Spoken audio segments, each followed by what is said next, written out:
एक सखी श्री राधा रानी को अलता लगा रही थी, महावर लगा रही थी।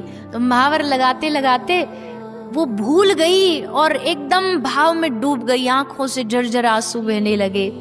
अब उसे याद नहीं रहा कि उसने कौन से चरण में लगाया, कौन से में नहीं लगाया। तो किसी ने कहा बड़ा सिंपल है, अलते का रंग तो दिख जाता है ना। बोले नहीं, अलते का रंग और हमारे किशोरी जी के चरणों का रंग एक ही है।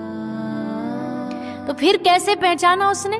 बोले दोनों चरणों को उसने, किशोरी जी के चरणों को हाथ में लिया। जो भारी था वो समझ गई कि इस चरण में अलता लगा है। क्यों? बोले किशोरी जी के चरण इतने कोमल हैं कि उनमें अलते का भी वजन लगने लगता है, इसलिए जैसे उठाया तो वो भारी लगा, तो समझिए इस चरण में अलता लगा। सोचो कितनी कोमल होंगी। मनहु के छुअत सो डरत, ठाकुर जी मन के छूने से डरते श्री जी को।